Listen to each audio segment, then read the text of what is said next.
What's good, YouTube? Hitman X. Make sure I hit that like, hit that sub, show your boy some love. Know it's been a minute, man. I got real life come first, and I had to take a break from YouTube, man. There's too much Kwame Brown drama. Kevin Samuels. I'm hearing about all this nonsense. I had to step away from it, y'all. I ain't signed up. I didn't subscribe to the Love and Hip Hop nonsense. All right, let's do the basketball talk. All right. Point blank simple. I understand it's hard to find content throughout the off season, but we don't have to go there. We don't have to go with the little T talk. So I stepped away from it. I mean, it is what it is. Ain't nothing personal to nobody. But sometimes, like I said, you got to take care of your mental health first before you try to hop on here and do videos. So that's what I was doing. But I'm back, and I'm back like I never left. And what better game to cover than the Phoenix Suns and the Los Angeles Lakers? Because just because I've been away from YouTube don't mean I ain't heard all that talking y'all been doing for them Los Angeles Lakers. Let's go ahead and call it how it is. Y'all boys sat here and raped Russell Westbrook's name like he was just some kind of bum or something, or triple doubles didn't matter. Now all of a sudden you got people out here, it's hard to get a triple double. Ever since he's a Laker, now it's hard to get a triple double again, right? Come on, man. Now y'all love Russell Westbrook. Is he still Rusty Westbrook? Elder, I know you listening. Y'all hollered at you yesterday. I wanted to ask you yesterday. Is he still Rusty Westbrook? Answer the question, Elder, because he's on your team now. Huh? Oh, Russell Westbrook and LeBron James didn't play. Oh, when did Russell Westbrook matter? I thought he was washed up. Yeah, keep that same energy, Laker fans. I'm on y'all helmet. I'll come back on fire. Nigga. Ain't nothing changed. Point blank. So I don't care if it's a preseason game, a playoff game, regular season game. I don't give a damn what it is. Point blank simple. Every game matters. We lost to the Queens last game. I was hot about that. You know what I mean? But I'm like, you know what it is, man.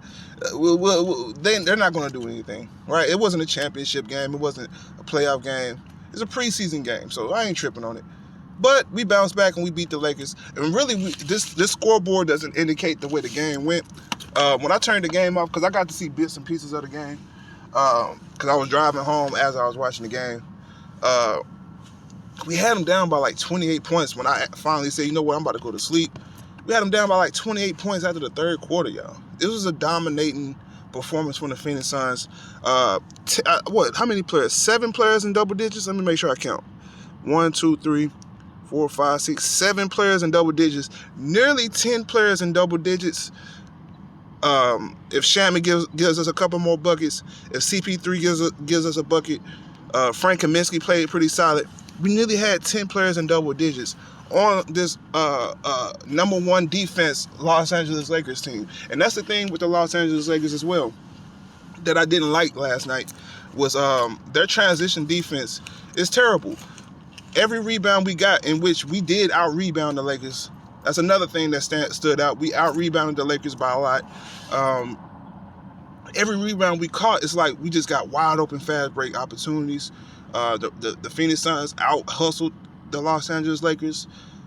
You could say it's preseason and we weren't really motivated all you want to, but you still got to get back on defense. You still had to play some semblance of defense, and the Los Angeles Lakers just didn't look synchronized last night, and it was a shame. It was a crying shame for a team that's known for defense to play the way they did, especially in the transition.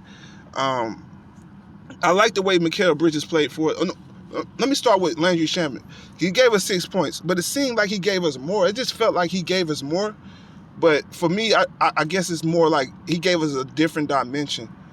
I can't wait for when Devin Booker comes back and Landry Shamet goes to the bench, because I feel like Landry Shamet is going to be that sixth man that come off the bench and gives Devin Booker a lot of rest, man. That was a very underrated move for us, because we traded Javon Carter in the first round pick for a guy that's going to actually play the 2 and be a good enough 2 that he's not undersized at the 2, you know? So he's going to actually give us some solid production at that position. Devin Booker, we're not going to miss too much production with Devin Booker on the bench and having Landry Shamet out there with Chris Paul. Then we can stagger Chris Paul and Devin Booker properly. right? We can have Devin Booker and Cameron Payne and give Chris Paul some time on the bench. Like, this team, now we're deep. Getting Landry Shamet, now we're deep. Then we add JaVale McGee.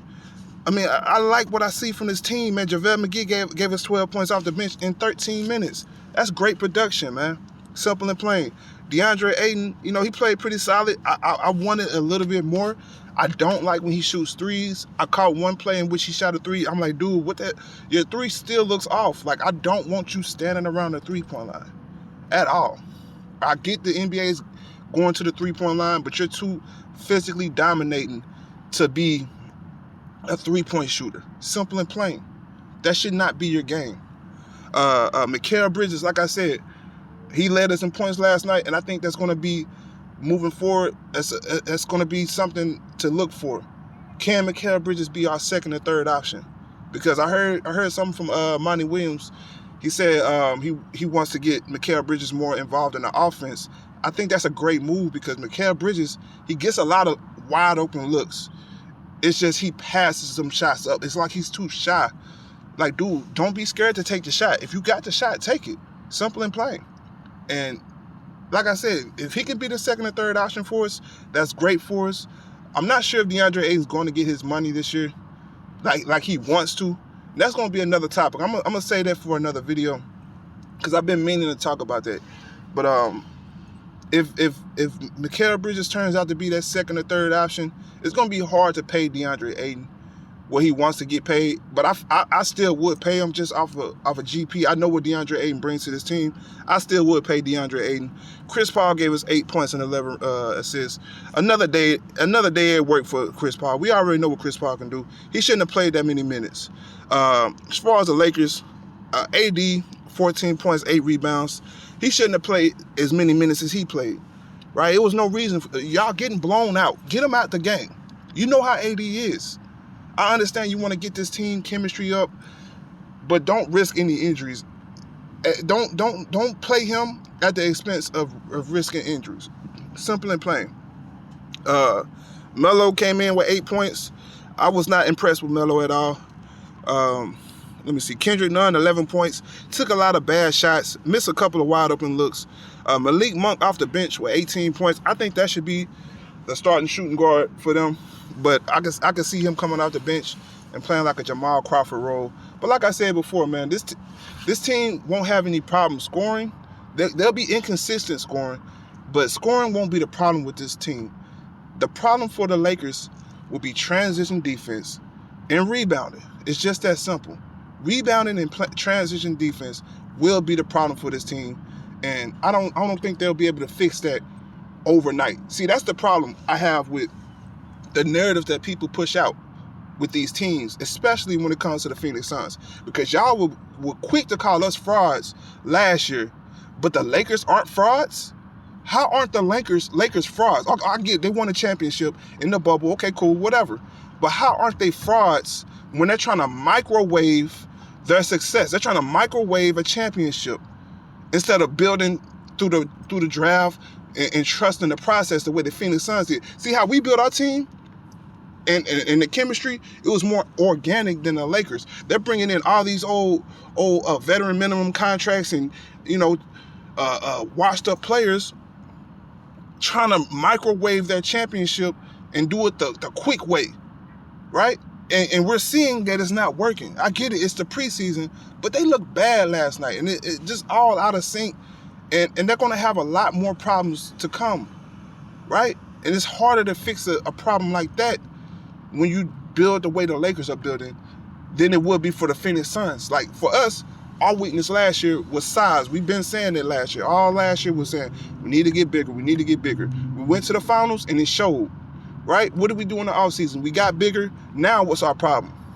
We don't have too many holes now. We don't have too many flaws now. It may still be size, but we took a step in the right direction in the offseason. The Lakers, what's their problem? Rebounding and transition defense, right? Their problem last year was shooting, rebounding, and transition defense. They got better at shooting, I guess, but, I mean, if you're looking at the stat sheet, let's look at the stat sheet, y'all. And I don't want to hear LeBron James didn't play, Russell Westbrook. I don't want to hear none of that shit. 35% from the three-point line. That's league average. But like I said, the fourth quarter, they got most of those threes in the fourth quarter in garbage time, where they was already down 28 points, right? The stat sheet is not they shot bad from the three-point line last night.